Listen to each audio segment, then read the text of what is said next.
As of the time of this recording, Dungeon Coach's DC20 tabletop role-playing game system has earned over $1 million through over 11,000 backers. Let's talk about why everyone is gushing over this system. I'm going to go over 5 reasons why this system is making waves and why I believe it's going to be a fantastic staple for future tabletop role-playing game. Number 1, we're cutting the fat on the stats. So, you know D&D, you know that we got the 6 stats. Yeah, we're cutting the fat here. We're getting rid of 2 of the stats to squish them down into might, agility, charisma, and intelligence. I think this is a really good call because, 1, I think Constitution is such a lame duck stat. I think that Constitution gets in the way of playing the game because so many people desire it so much that it's an auto pick, but because it's an auto pick, because everyone needs to have it because, oh, I need a little bit more health, I feel like it gets in the way of the more important stats. Constitution is, of course, rolled into might, but, might definitely serves more of a martial purpose. I really like that distinction. You have the stats truly matter. You know what those 4 stats do. You know if you want to build a character to do a certain thing, you're going to take those certain stats. With this change, instead of having more stats do less, we have less stats that do more. Number 2, small numbers are better. So something you're going to be noticing when you're looking through all of DC20 is that there are not ridiculously blown up numbers. Instead of spells doing a ludicrous amount, instead of your character getting a ridiculous amount of numbers, adding to things or to your HP, to your AC, to whatever, the numbers are dialed down. And that is a good thing. Oftentimes we see in video game RPGs, numbers eventually blow up to ludicrous amounts, and unfortunately the more the numbers go up, the less they mean. When numbers are small, when numbers are in the single digits, and you see an increase in that damage, you see an increase in what those numbers do, those numbers are impactful. A small change is way more impactful on small numbers than a large change on large numbers. Number 3, maneuvers are engaging.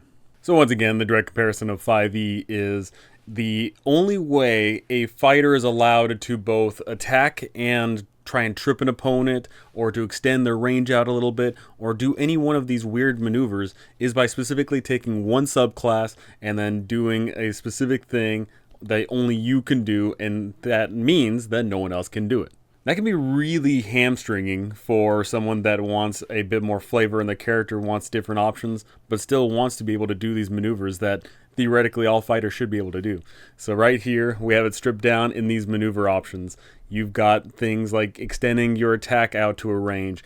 You can trip up your opponent. You can parry. You can specialize in individual weapons using their own specific maneuvers. And then in addition, you also get these techniques, and those techniques further enhance your kind of playstyle. They further enhance how your character interacts with the world. And these are really crucial because whenever you see the dichotomy of spellcasters versus martial types, of course spellcasters typically get a lot of the love because it's really easy to drop a new spell, right? But typically we see the martials suffer for that. And this is a great way to help that out by giving them the options to do things that they should theoretically be excelling at, and that they will be improving and getting better at those things. Number 4, the 4-block action economy. So throughout D&D's history, it's typically been that on your turn you can move, and then you can use one action to do any one particular thing that makes sense or has a actual stat block for, oh, this requires one action. With this 4-block action economy, you have a blank slate of 4 blocks that you can use for whatever you want. You can use that to move around. You can use that to attack completely. You can use that to do spells. You can use each of those individual action blocks for however you want. And then, of course, a bunch of features require you to use, 2 of those action blocks or maybe even more. The action block economy allows you to truly figure out how the heck you're going to plan out your turn, and it tells you right there on your character sheet and through your DM how the heck you would use your turn. There's a lot of times where there's a lot of ambiguity. You say, oh, how does this work in the action economy of my particular tabletop role-playing game? How do I do certain things? Thankfully, for here, it's spelled out for you. I genuinely do see the block action economy being the way to go for most tabletop role playing games these days. Specifically Pathfinder 2 really revolutionized that with the 3 block economy, or at least they made it the most popular. But I definitely see that going from here on out. 4 is what's tying this particular tabletop role-playing game system, but maybe in other tabletop role-playing game systems we'll see that it dials back to 2 or 3, 4, maybe even it goes out to 5. Depending on the system that you have, I think block action economy is the way to go. And the game is centered around these 4 block actions. It's balanced around it, and it fits incredibly well. And number 5, classes are rewarding to play. So typically when you play a class, the positive reinforcement you get for playing that class is to do something that the other classes won't do. That is the positive reinforcement. Here, there is a further refinement of that positive reinforcement. In addition to each of the classes getting their own unique special abilities, talents, features, and whatever else, in addition to that, you also get rewarded for playing to that class's playstyle. For example, looking here at this rogue. Rogue stamina, you regain 1 stamina point when you hit a flanked target. That, right there, rewards you for playing the class that you are playing. That feels good. You are rewarded for playing your character even further beyond what you would normally get as the reward. Ranger stamina, you regain 1 stamina point when you take the search action and successfully locate a hidden creature. Right there. That feels like something a hunter would do, and guess what? And beyond just finding that hidden creature, you are even further rewarded. Those positive reinforcements feel so good, right? I think there's sometimes a problem where when you play a class in certain tabletop role-playing games where there isn't too much of a reward to playing that class other than just the way you feel. But here there is so much reward, not just beyond the mechanical feel, but also just the good vibes feel.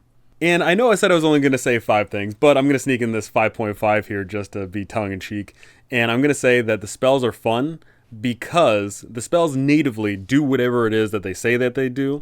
But then in addition to that, a lot of the spells can be customized. A perfect example here being Mage Hand. Mage Hand does exactly what you think it does. We all know what Mage Hand is. But look down below. Mana point enhancements. We can see here with Spell Hand. When you cast another spell, you spend 1 magical point to allow yourself to cast it from a mage's hand space. That's great. Range Hand. Spend 1 MP to extend the range to 20 spaces. Lasting Hand. Spend 1 MP to increase the duration to 1 hour.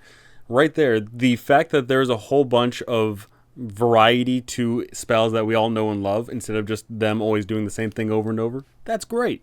Another great one I like here is Acid Bolt, a little cantrip. It does exactly what you think it does. You hit someone with a little bit of acid, but there you can see you can increase the damage, you can increase the range, or you can make them force a save, and if they fail, then they are hindered. What does hindered mean? Well, I'll leave that up to you to find out. There's a whole bunch of great things to be found in this free PDF, mind you. You're going to find the link down below to this Kickstarter, and I hope that you at least take a look around. Like I said, the PDF is completely free to look at, 150 plus pages of free stuff, and there's going to be more content coming down the line.